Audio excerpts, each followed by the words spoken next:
특송을 아주 감사합니다. 은혜로운 찬양을 감사합니다. 이 시간에 우리 요절 말씀 다시 한번 읽겠습니다. 32절 시작. 이 내 동생은 죽었다가 살아났으며 내가 잃었다가 얻었기로 우리가 즐거워하고 기뻐하는 것이 마땅하다 하니라. 은혜로우신 아버지 하나님, 이 시간 예배하기 위해서 왔습니다.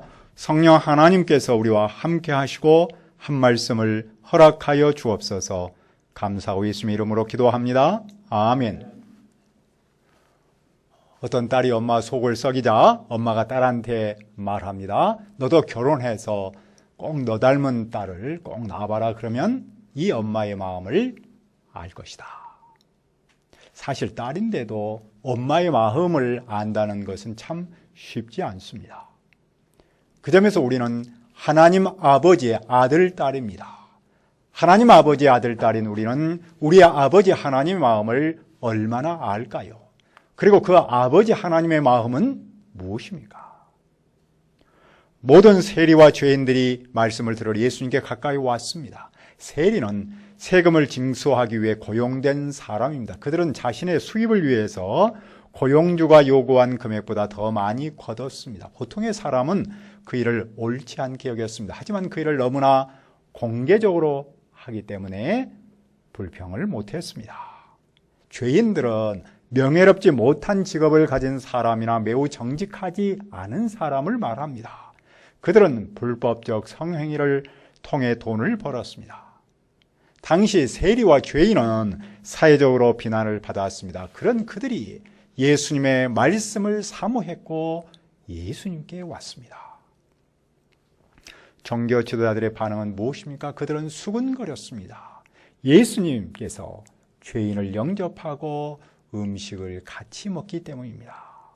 밥을 함께 먹는다는 말은 상대를 가족으로 영접한다는 뜻입니다. 종교 지도자들은 예수님은 죄인을 영접하지 않아야 한다고 생각했습니다. 그들을 한 가족으로 영접할 수 없다는 겁니다. 왜냐하면 죄인은 부정한 사람이고 부정한 사람은 거룩한 공동체를 오염시키기 때문입니다.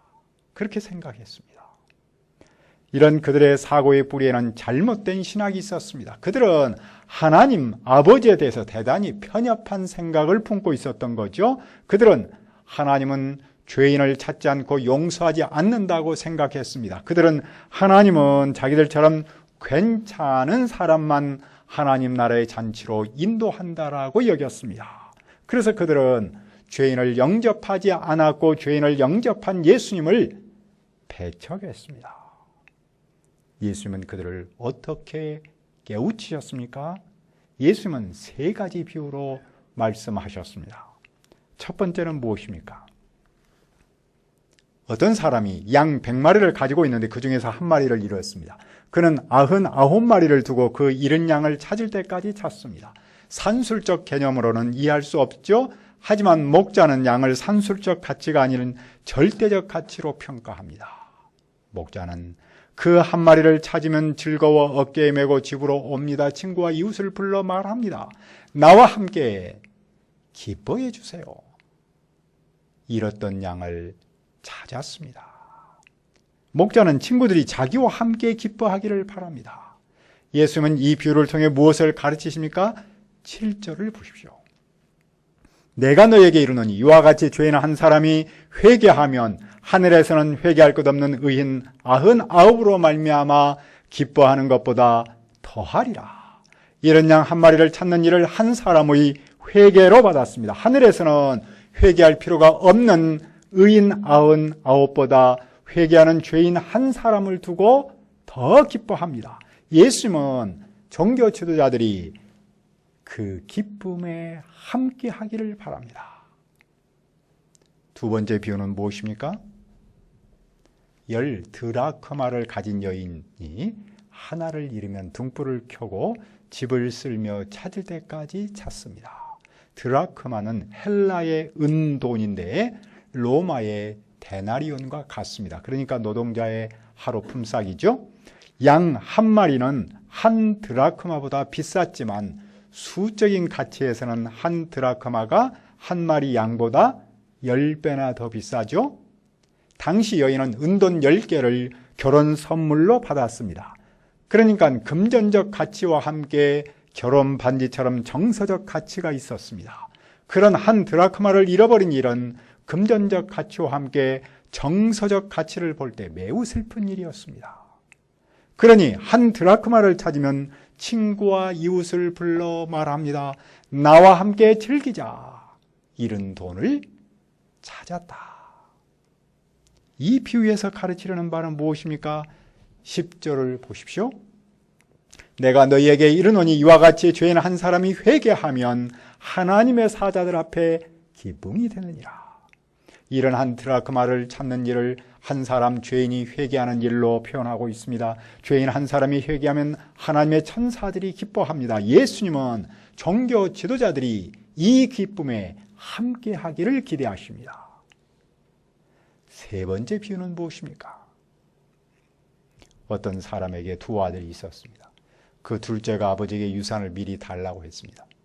아버지가 죽지도 않았는데 유산을 달라는 자세는 아버지의 권위를 무시한 교만이었습니다. 하지만 아버지는 그의 청을 들어주었습니다. 그 후 며칠 후 재물을 다 모아서 그는 먼 나라로 가버렸고 그것에서 허랑방탕하여 재산을 날렸습니다. 그 나라에 흉년까지 들었고 그는 비로소 배가 고팠습니다. 그는 한 사람에게 빌부터 살았는데 마침내 들로 나가 돼지를 쳐야 했습니다. 유대인은 돼지를 먹지도 않았고 만지지도 않았습니다. 그러나 먹고 살려니 어쩔 수가 없었던 것이겠죠. 그는 돼지가 먹는 쥐엄 열매로 배를 채웠습니다. 왜냐하면 아무도 그에게 사람이 먹는 음식을 주지 않았기 때문입니다. 아무도 그를 사람으로 대우하지 않으니 그는 돼지로 살 수밖에 없었습니다. 그때 그는 무엇을 생각했습니까? 17절을 보십시오. 이에 스스로 돌이켜 이르되 내 아버지에게는 양식이 풍족한 품꾼이 얼마나 많은가. 나는 여기서 줄여 죽는구나. 그는 이제야 정신이 돌아왔습니다. 아버지와 그 집에서 일하는 품꾼을 생각했습니다. 아버지에게는 양식이 풍족한데 자기는 이곳에서 배고파 죽어갑니다. 그는 생각한 후에 무엇을 합니까? 18절을 읽어봅시다. 18절입니다. 시작. 내가 일어나 아버지께 가서 이르기를 아버지 내가 하늘과 아버지께 죄를 지었사오니. 그는 아버지께로 돌아갑니다. 그리고 이렇게 고백하려고 합니다. 내가 하늘과 아버지께 죄를 지었습니다.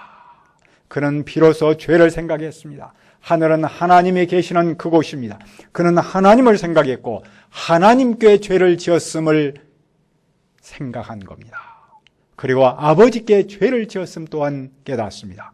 그는 자신을 아버지의 아들이 아닌 아버지의 품꾼으로 인정합니다.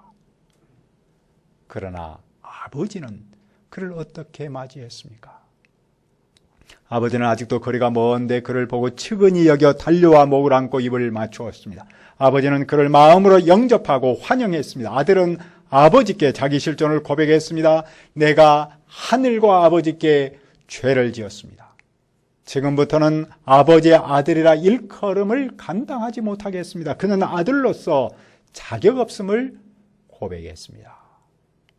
하지만 아버지는 그에게 제일 좋은 옷을 내어다가 입히고 손에 가락지를 끼우고 발에 신을 신도록 하셨습니다. 아버지는 아들을 품꾼이 아닌 아들로 인정했습니다. 아버지는 아들의 신분을 그 아들과 종들에게 공개적으로 보였습니다. 그리고는 함께 먹고 즐기기 위해서 송아지를 끌어다가 잡도록 했습니다.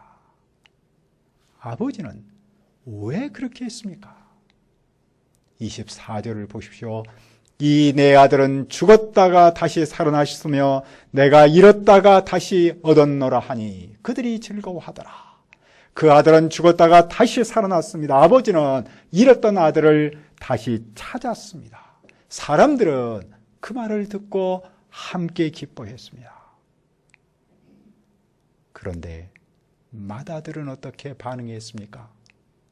그는 밭에 있다가 돌아왔는데 풍악과 춤추는 소리를 들었습니다. 동생이 돌아와서 아버지가 그를 맞이하여 살진 송아지를 잡은 잔치의 소리였습니다. 일하고 돌아온 아들 편에서는 충격의 소리였습니다. 그는 화를 냈고 집으로 들어가려고 하지 않았습니다. 형은 동생이 돌아온 일을 기뻐하지 않았습니다. 아버지는 돌아온 아들을 아들로 인정했지만 형은 동생을 동생으로 인정할 수가 없었습니다. 아버지는 큰아들을 어떻게 합니까? 둘째 아들을 맞이했던 아버지는 이제 맏아들을 낳아서 달랩니다. 맏아들은 아버지께 불평을 토로합니다. 나는 종처럼 아버지를 섬겼습니다. 지금까지 아버지의 말을 어긴 적이 없었습니다. 하지만 아버지는 나에게 염소 새끼도 주지 않았습니다. 그런데도 아버지의 살림을 장녀들과 함께 삼켜버린 이 아들을 위해서 살진 송아지를 잡았습니다. 그는 모범적인 아들이 무책임한 아들보다 더 대우를 받지 못한다고 생각했습니다. 그는 아버지가 공평하지 않다고 여겼습니다. 아버지는 그를 어떻게 깨우쳤습니까? 31절입니다. 아버지가 이르되 너는 항상 나와 함께 있으니 내 것이 다 네 것이로다. 그는 맏아들로서 지위를 뺏긴 것은 아닙니다. 그는 아버지와 관계를 누리고 있고 그가 상속받을 재산도 그대로입니다. 그는 아버지의 사랑을 받으며 살고 있습니다. 다만 그는 그 아버지의 사랑을 아직 몰랐던 것이죠. 아버지는 그 사실을 알도록 도왔습니다. 반면 둘째는 어떠합니까? 32절을 다시 한번 읽읍시다. 시작. 이 내 동생은 죽었다가 살아났으며 내가 잃었다가 얻었기로 우리가 즐거워하고 기뻐하는 것이 마땅하다 하니라. 동생은 형과는 달리 죽었다가 살아났습니다. 아버지 편에서 보면 잃었다가 얻었습니다. 따라서 아버지와 형이 즐거워하고 기뻐하는 일은 마땅합니다. 마땅하다는 말은 반드시 뭐뭐해야 한다 그런 뜻이죠. 따라서 아버지는 물론이고 형도 죽은 동생이 살았고 잃어버린 동생을 찾았으니 반드시 기뻐해야 합니다. 이 비유의 핵심은 무엇입니까? 둘째 아들이 자기 죄를 깨닫고 아버지께로 돌아온 데 있지 않습니다. 그 아들을 맞아서 기뻐하는 아버지에게 있습니다. 그리고 아버지와 함께 반드시 즐거워해야 하는 형에게 초점이 있습니다. 맏아들은 종교 지도자이고 둘째 아들은 세리와 주인입니다. 아버지는 하나님 아버지입니다. 아버지를 못마땅하게 여기며 함께 기뻐하기를 거부하는 큰아들은 예수님을 못마땅하게 여기며 함께 기뻐하기를 싫어하는 종교 지도자입니다. 그들은 세리와 죄인이 예수님께 나온 일을 즐거워하지 않았습니다. 왜냐하면 그들은 아버지의 사랑을 받으면서도 그 사랑을 몰랐기 때문입니다. 그들은 잃어버린 아들을 찾으시는 아버지의 마음을 몰랐기 때문입니다. 예수님은 그런 그들을 향해서 간절하게 설득합니다. 네 동생은 죽었다가 살았으며 내가 잃었다가 얻었기로 우리가 즐거워하고 기뻐하는 것이 마땅하니라. 이상에서 볼 때 세 비유의 공통점은 무엇입니까? 각각의 비유에서 목자, 여인, 그리고 아버지는 이렇게 말했습니다. 나와 함께 즐기자. 잃은 양을 찾아내오너라. 나와 함께 즐기자. 잃은 드라크마를 찾아내오너라. 내가 잃었다가 얻었기로 우리가 즐거워하고 기뻐하는 것이 마땅하니라. 이 비유를 통해서 예수님은 아버지 하나님의 마음을 알고 죄인을 영접하고 당신과 함께 즐거워하기를 바라십니다.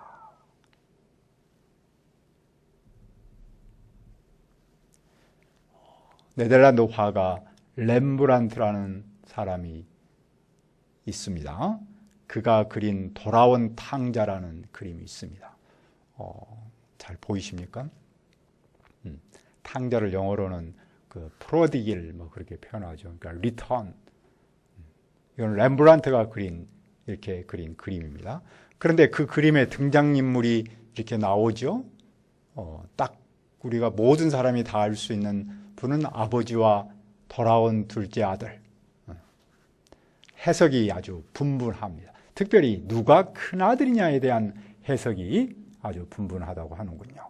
그런데 그 해석의 대표적인 인물로는 같은 네덜란드 출신이면서 로마 가톨릭 사제인 헨리 나우엔이라는 사람이 있어요. 아주 유명한 사람이죠. 대부분의 사람은 나우엔의 해석을 받습니다. 하지만 일부에서는 나우엔이 지목한 큰아들을 인정하지 않습니다. 옆에 서 있는 저 사람을 헨리 나우엔은 빛이 비추고 있죠. 큰아들이라고 그러는데 거기에 대해서는 아주 여러 가지 다른 해석이 있습니다. 하지만 아버지와 둘째 아들에 대한 해석은 참으로 일리가 있습니다. 잠깐 소개합니다. 아버지의 눈은 초점이 없다. 초점이 없어 보이죠? 아버지는 눈이 멀기까지 아들을 기다렸기 때문이다. 또 자세히 보면 아들을 감싸고 있는 아버지의 손 모양이 서로 다릅니다. 왼쪽은 힘줄이 두드러진 남자의 손이고 오른쪽은 매끈한 여자의 손입니다. 나중에 한번 자세히 봐보십시오. 그 양손을 통해서 렘브란트는 아버지의 강함과 어머니의 부드러움을 말하고 그 안에 화해와 용서, 치유가 함께 담겨 있다라는 것을 표현하려고 했다는 겁니다. 그 다음에 작은 아들, 무릎을 꿇고 있는 작은 아들의 왼발은 신발이 없죠? 상처투성입니다. 오른발은 망가진 샌들을 신고 있는데 그의 삶이 얼마나 가난에 찌들었는지를 보여주고 있다. 또 둘째 아들의 머리카락이 하나도 없죠? 죄수처럼 머리를 깎았는데 스스로 죄인임을 나타내고 있다. 그런 모든 것을 잃은 사람의 모습이다. 이것은 나우엔이 이 그림을 보고 평가한 겁니다. 그에 대해서는 대부분의 사람이 다 동의하는데 큰아들이 옆에 있는 이 사람이 큰아들이다 라고 말하는데 거기에 대해서는 반대로 오히려 멋있게 폼 잡고 있는 이 사람을 종교 지도자들이고 저 뒤에 잘 안 보이죠? 검정색 뒤에 이렇게 빼꼼히 보이는 사람이 큰아들이다라는 설도 있습니다. 어쨌든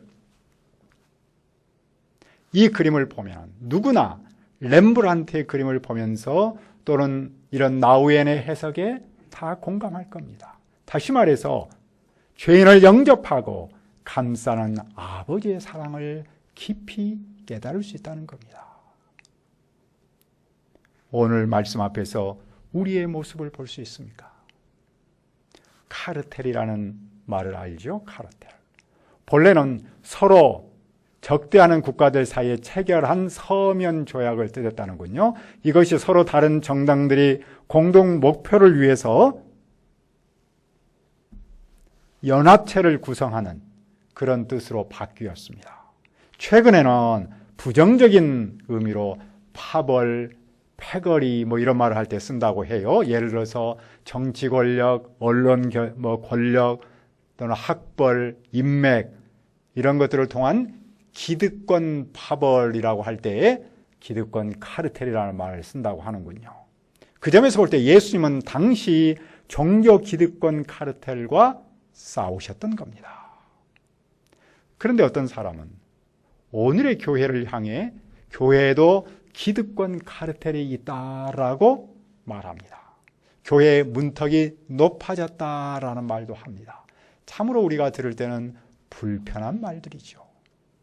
교회는 어떤 곳입니까? 교회는 죄인이 회개하고 돌아오는 아버지의 품과 같은 곳입니다. 교회는 어떤 죄인도 언제든지 마음으로 맞아주고 안아주는 아버지와 같은 그런 곳입니다. 그리고 교회는 모든 교인이 아버지와 함께 돌아온 죄인을 보면서 기뻐하고 즐거워함이 마땅한 곳이죠. 따라서 교회는 과거의 죄인과 오늘의 죄인이 아버지의 용서의 사랑을 나누며 아버지와 함께 즐거워하는 곳입니다. 오늘 우리가 이런 교회를 만들기 위해서 가장 먼저 해야 할 일은 무엇입니까?